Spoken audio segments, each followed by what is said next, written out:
Esta noche cruzamos el umbral de lo desconocido, donde el silencio pesa y las sombras guardan secretos. Relatos ocurridos en funerarias y velorios que no te dejarán dormir. Si te gusta este contenido, suscríbete para apoyar el canal. Cuéntanos en los comentarios si has vivido algo en un funeral, a qué hora y desde dónde nos escuchas. Historia número 1. Me llamo Fernanda, y esto que voy a contar no es algo que me guste recordar, pero tampoco puedo ignorarlo. Lo he pensado mucho antes de decidirme a hablar, porque sé cómo suena. Aún así, todo lo que pasó sigue ahí, como si no hubiera terminado nunca.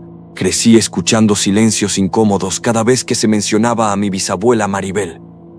No era un tema prohibido, pero sí evitado. Mi abuela Gloria y mi mamá Esther cambiaban de tema, o simplemente se quedaban calladas, como si algo les apretara el pecho. De niña pensaba que exageraban, que era injusto que la dejaran sola, que nadie la visitara. Me molestaba. No entendía cómo podían ignorar a alguien de su propia familia. Más de una vez les reclamé, sin medir lo que decían mis palabras. Años después, cuando tenía 18 años, esa historia regresó de golpe. Fue una tarde nublada, de esas donde el cielo parece quedarse quieto.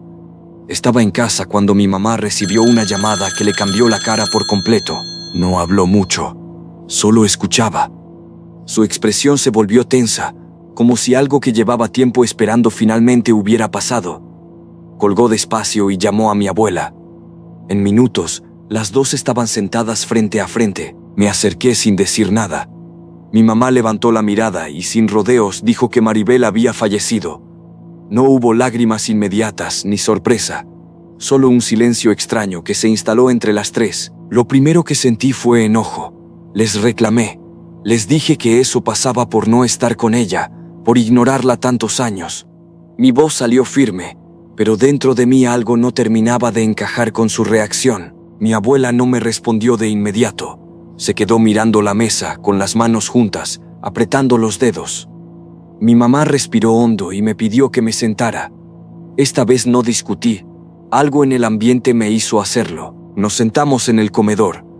Afuera, el viento movía suavemente las hojas del patio, y ese sonido entraba por la ventana entreabierta. Mi abuela levantó la vista y habló sin rodeos. Su madre fue una persona cruel. Contó que de pequeña vivía con miedo, que había castigos constantes, golpes, gritos que no tenían razón. Dijo que muchas veces no entendía por qué la trataba así, pero que aprendió a quedarse en silencio para evitar empeorar las cosas. Mi mamá añadió que a ella también le tocó vivir parte de eso. No tanto tiempo como mi abuela, pero lo suficiente para recordar la forma en que las miraba, con una frialdad que todavía le incomodaba al recordarlo. Después mencionaron la casa. Dijeron que siempre estaba llena de frascos, cosas guardadas en rincones, objetos que nadie explicaba. Esta vez no lo evitaron. Mi bisabuela hacía brujería, y lo hacía abiertamente dentro de la casa. Mi abuela dijo que ese lugar nunca se sentía tranquilo, que incluso en el día había una sensación rara, como si siempre estuvieran siendo observadas, que no era imaginación, porque ambas lo sentían igual. Cuando tuvieron la oportunidad, se fueron, no miraron atrás. Mi abuela dijo que fue la única forma de dejar de vivir con miedo, y aunque era su madre, decidió alejarse por completo para poder seguir adelante. Aún así, había algo que no podían evitar ahora. Tenían que regresar, no por cariño, sino porque no había nadie más. Éramos los únicos que quedaban, y alguien tenía que hacerse cargo. Esa misma noche comenzaron a organizar el viaje. Mientras las escuchaba, una sensación incómoda empezó a quedarse conmigo, como si todo lo que me habían contado no se hubiera quedado en el pasado. Salimos temprano al día siguiente. El camino se me hizo más largo de lo normal, no por la distancia, sino por el silencio incómodo que llenaba el auto. Nadie decía nada, solo se escuchaba el motor y el ruido constante de la carretera. El cielo seguía cubierto, con nubes bajas que no dejaban pasar bien la luz. A ratos caía una llovizna ligera que se quedaba pegada en el vidrio. Yo miraba hacia afuera, tratando de no pensar demasiado en lo que nos esperaba. Mi abuela iba junto a mí, con las manos apretadas entre sí. No hablaba, apenas se movía. Su mirada estaba perdida, como si ya hubiera regresado a ese lugar mucho antes que nosotros. Cuando llegamos, la casa se veía descuidada, más vieja de lo que imaginaba. El portón hizo un sonido seco al abrirse. Bajamos sin decir mucho y empezamos a movernos casi por inercia, como si nadie quisiera estar ahí más tiempo del necesario. Mi papá se encargó de llamar a unas personas para rentar sillas y una carpa. Todo se armó afuera, en el patio, evitando entrar a la casa. Las sillas quedaron alineadas, pero la mayoría permaneció vacía todo el tiempo. Pasaban algunos vecinos, saludaban rápido a mi abuela y se retiraban sin quedarse. Nadie hacía preguntas, nadie se acercaba demasiado. Eso me empezó a incomodar más que cualquier otra cosa. El día se fue haciendo pesado, no por el clima, sino por la sensación constante de estar fuera de lugar. Nadie mencionaba recuerdos, nadie hablaba de ella. Era como si todos quisieran terminar rápido. Alrededor de las 11 de la noche, el cansancio me ganó. Entré a la casa para descansar un momento. La sala estaba en penumbra, con el ataúd, un olor encerrado que no era desagradable, pero sí difícil de ignorar. Me recosté en el sillón sin pensarlo mucho. La tela se sentía áspera bajo mi brazo. Cerré los ojos solo un momento. Cuando desperté, miré el celular. Pasaban de las 3. Me levanté con la garganta seca y fui a la cocina. Mientras tomaba agua, escuché claramente cómo alguien se acomodaba en el sillón de la sala y luego esa respiración lenta constante tan cerca. Le hablé sin voltear. Pensé que era mi mamá. Le pregunté si quería agua y que dónde había dejado a mi papá.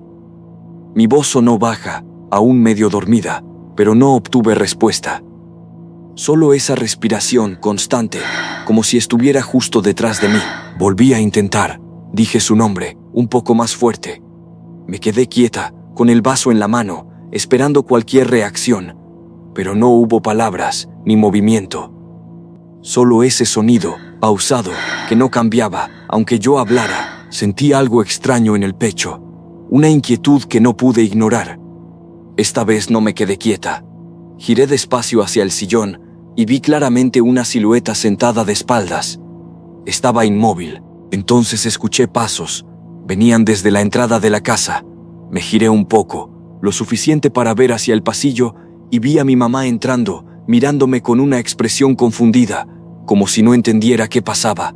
El vaso se me resbaló de las manos y cayó al suelo. El agua se extendió rápidamente por el piso. Sentí como el cuerpo se me tensaba. Giré de golpe hacia el sillón y no había nadie. No recuerdo haber gritado fuerte, pero sí sé que empecé a llorar. Mi mamá se acercó rápido, preguntándome qué pasaba. Traté de explicarle entre palabras cortadas, señalando hacia la sala, repitiendo lo que había visto y escuchado. Mi papá también entró. Me escucharon, pero sus caras no cambiaron mucho. Dijeron que probablemente seguía medio dormida, que el cansancio podía jugarme una mala pasada. Nadie parecía tomarlo como algo serio. La única que no reaccionó igual fue mi abuela. Se quedó mirándome fijamente, como si estuviera recordando algo. Más tarde, cuando nos quedamos solas un momento, me dijo en voz baja que me creía. Me contó que antes de irse de esa casa, su madre la miró de una forma que nunca olvidó. Le dijo que no importaba cuánto se alejara, que ni siquiera después de morir iba a dejarla en paz. Lo dijo sin alzar la voz, pero con un rencor que le heló el cuerpo. No volvimos a hablar de eso esa noche. Regresamos a casa al día siguiente. Todo parecía normal, pero desde el primer momento hubo algo diferente. No era visible, pero se notaba en pequeños detalles que no encajaban. Días después, llegué de la escuela y encontré a mi abuela llorando en la sala. No me quiso decir al principio, pero insistí. Me confesó que había visto una silueta de espaldas en la sala, sentada, muy parecida a lo que yo describí, y que por un momento le recordó demasiado a su propia madre. Desde entonces, mi mamá también ha tenido momentos en los que se queda callada, mirando hacia la sala, como si recordara algo que no quiere decir. A veces evita pasar por ahí cuando la casa está en silencio, y hasta el día de hoy, las 3 en distintos momentos, la hemos vuelto a ver ahí sentada, de espaldas, en el sofá. No hace nada, no se mueve, pero su presencia sigue siendo suficiente para recordarnos que nunca se fue, y que, de alguna forma, todavía nos sigue alcanzando. Historia número 2. Me llamo Irene, y lo que voy a contar me pasó hace unos años, aunque todavía hay noches en las que regreso a ese lugar sin querer. No es una historia que suela decir en voz alta, pero desde entonces hay cosas que no logro explicar del todo. Crecí muy unida a mi familia materna, especialmente a mi tío Gustavo. Era de esos hombres que siempre parecían tener todo bajo control, con una sonrisa fácil y una vida que desde afuera se veía completa y estable. Tenía una casa grande, varios autos y una esposa que todos consideraban encantadora. Además, siempre estaba acompañado de su mejor amigo, alguien en quien confiaba plenamente y que prácticamente era su mano derecha. Mi mejor amiga, Brenda, también formaba parte importante de mi vida. La conocía desde la secundaria, y aunque era una persona tranquila, siempre hubo algo distinto en ella, algo que nunca supe explicar del todo. Brenda evitaba lugares como hospitales, velorios o panteones. Decía que no le gustaban, pero con el tiempo me confesó que a veces sentía cosas que no podía controlar, como si otras personas intentaran comunicarse a través de ella. Yo sí le creía, porque una vez la vi decirle algo a una compañera que había perdido a su papá. Fue algo muy específico, algo que nadie más sabía, y la forma en que esa chica se quebró en ese momento me dejó claro que Brenda no estaba inventando nada. Desde entonces, nunca dudé de ella. La noticia de la muerte de mi tío llegó una tarde nublada. Recuerdo el sonido del teléfono, la voz de mi mamá quebrándose al otro lado, y una sensación rara en el estómago que no supe identificar en ese momento. Decían que él mismo había tomado la decisión de irse. Nadie lo entendía. Días antes hablaba de viajes, de negocios nuevos, de planes familiares. No encajaba con la versión que nos estaban dando. El día del funeral, Brenda insistió en acompañarme. Le dije que no era buena idea, que ella misma evitaba esos lugares, pero me respondió que no iba a dejarme sola, ni a mí ni a mi mamá en un momento así. Llegamos al velorio por la tarde. El lugar olía a flores frescas y a madera pulida. Todo estaba en silencio, solo interrumpido por murmullos bajos y algún sollozo. Desde que cruzamos la puerta, sentí que algo no estaba bien, pero no sabía qué era. Avanzamos despacio entre la gente. Las luces eran cálidas, pero no lograban quitar esa sensación incómoda que se quedaba pegada en la piel. Saludé a algunos familiares sin prestar demasiada atención, como si todo fuera automático. Mi mamá estaba sentada junto a mi abuela, ambas con los ojos hinchados. Me acerqué a abrazarlas y sentí cómo mi abuela apretaba mi mano con fuerza, como si necesitara asegurarse de que alguien seguía ahí con ella. A unos metros, la esposa de mi tío estaba inclinada sobre el ataúd. Lloraba de una forma que llamaba la atención, con movimientos exagerados, como si necesitara que todos la vieran. Algo en su forma de actuar me incomodó. El mejor amigo de mi tío estaba en otra esquina. No lloraba, solo miraba fijo hacia el frente, con el rostro serio, casi rígido. Cuando nuestras miradas se cruzaron, apartó la vista de inmediato. Brenda y yo nos sentamos en unas sillas cerca del pasillo central. Al principio todo parecía normal. La gente entraba, salía, susurraba.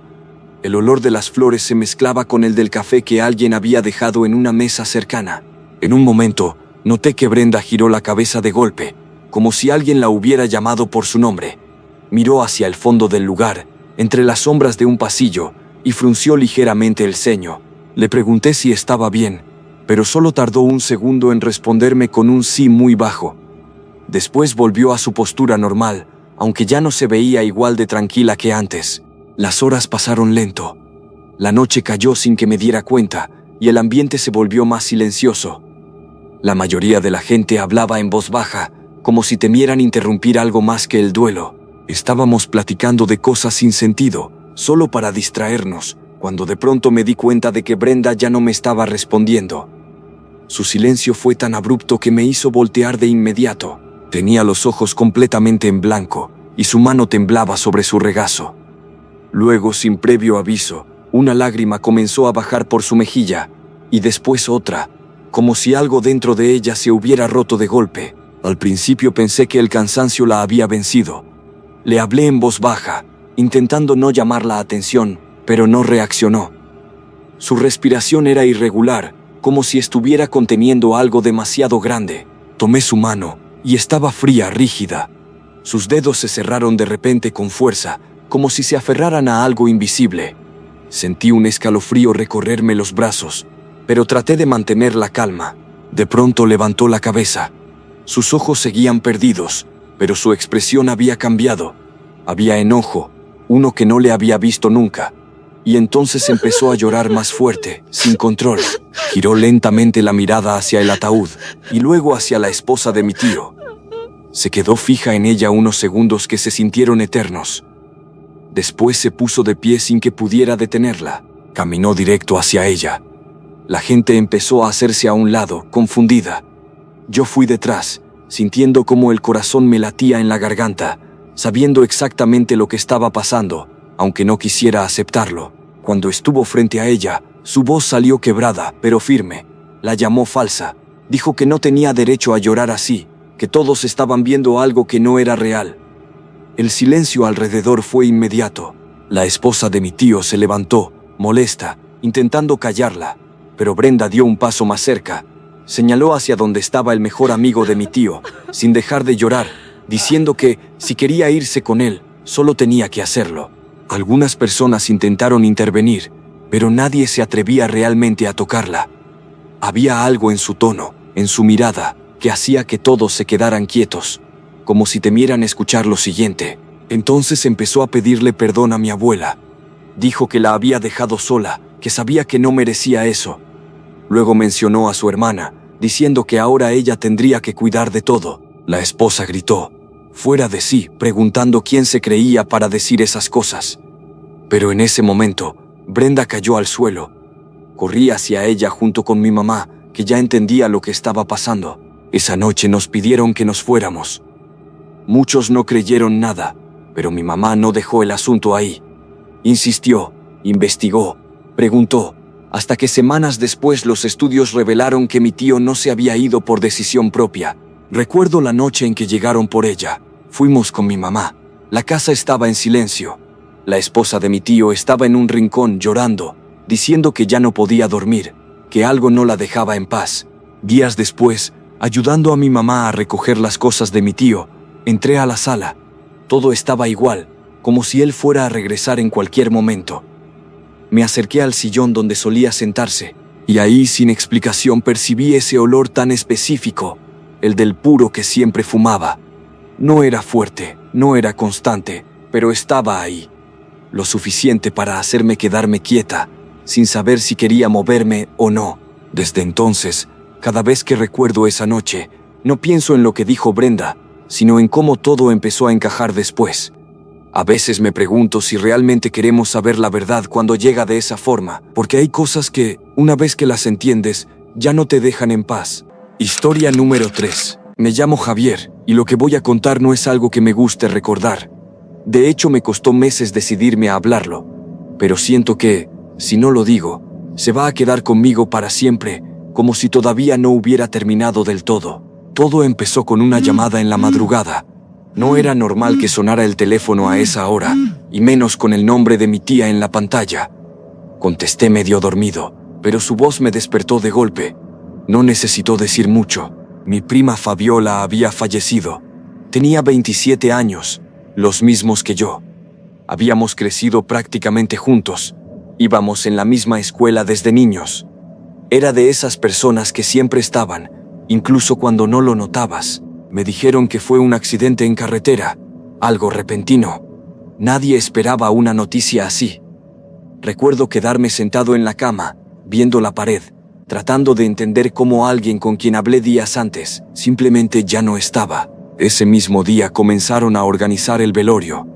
La funeraria era grande, de esas que tienen varias salas y pasillos largos. Aún así se llenó rápido. Fabiola era muy querida. Llegaba gente que yo ni siquiera reconocía. El lugar olía a flores frescas y café. Había murmullos constantes, pasos suaves, abrazos largos. Todo se sentía lento, como si el tiempo no avanzara igual. Yo apenas podía procesar lo que estaba pasando. Me acerqué al ataúd un par de veces, pero no podía quedarme mucho. Prefería moverme, saludar gente, distraerme. Fue ahí cuando empecé a ver caras conocidas, compañeros de la secundaria, de la preparatoria. Con algunos no hablaba desde hacía años. Nos reconocíamos con miradas incómodas al principio, pero luego empezaban las anécdotas. Historias de Fabiola, cosas que había hecho, momentos que había dejado en cada uno. Era extraño. Escuchar tantas versiones de ella. Para todos había sido alguien especial. Algunos reían recordándola, otros simplemente se quedaban en silencio. Yo intentaba hacer lo mismo, pero algo no terminaba de encajar. Había momentos en los que, entre la gente, sentía como si alguien me estuviera observando. No era constante, pero pasaba.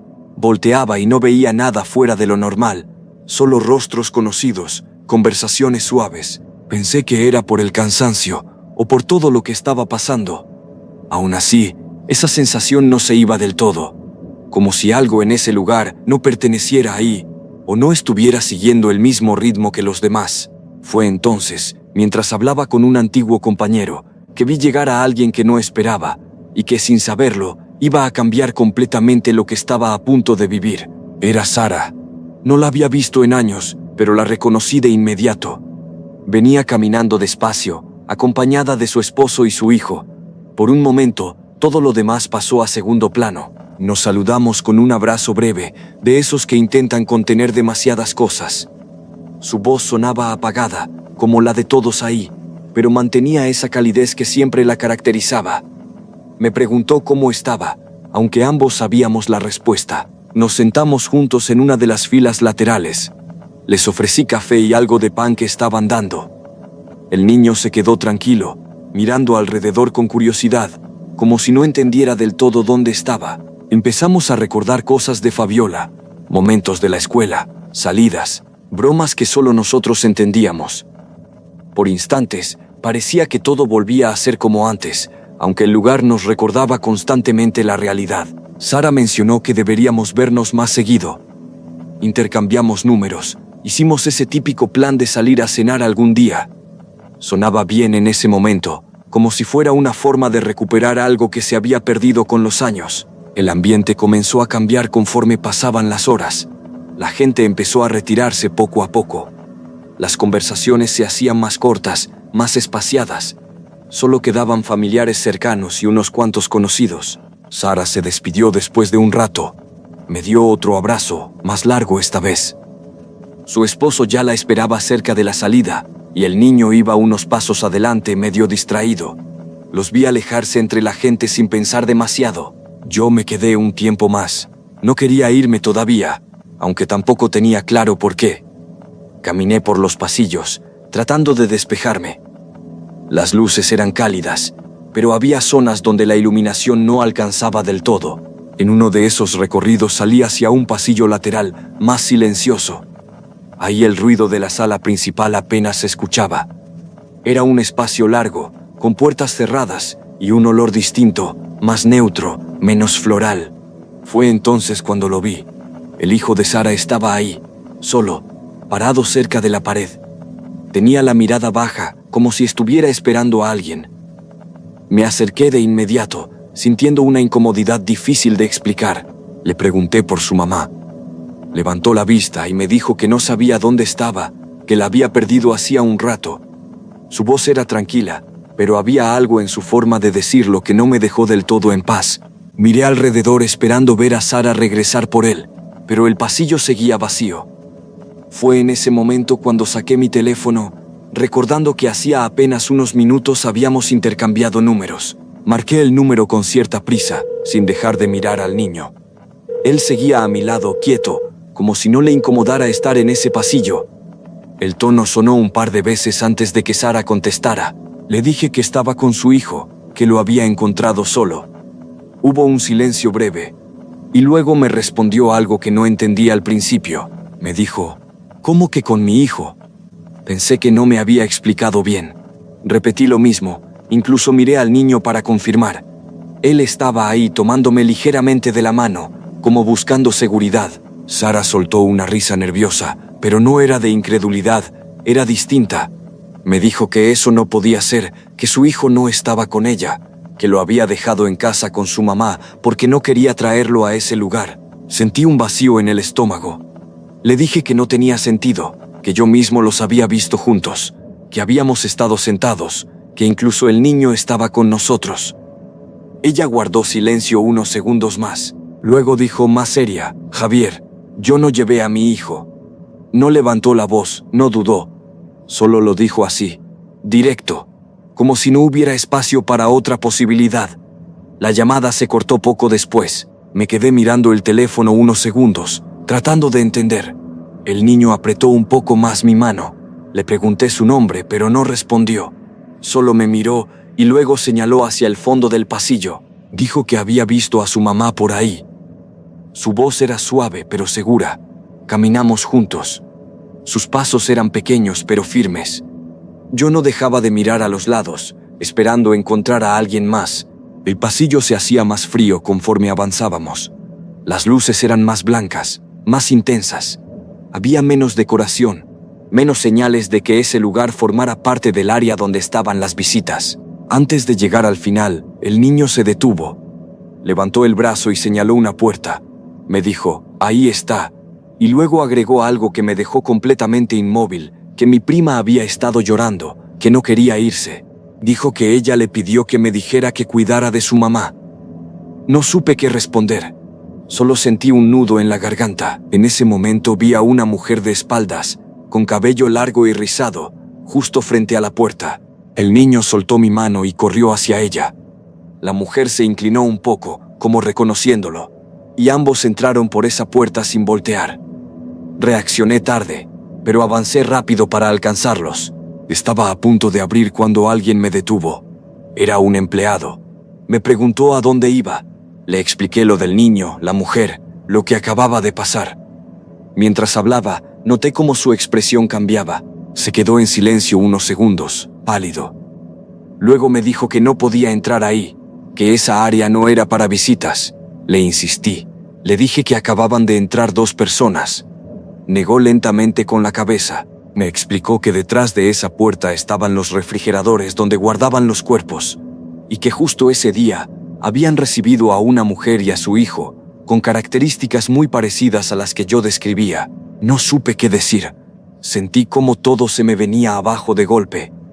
Intenté recordar cada detalle, cada momento en que estuve con ese niño, porque no solo lo vi, también lo sentí.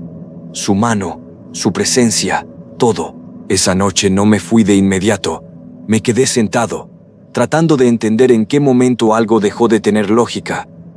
Hasta ahora, no he encontrado una explicación que me deje tranquilo. Gracias por quedarte hasta el final. No olvides suscribirte y acompañarme en la siguiente noche de terror.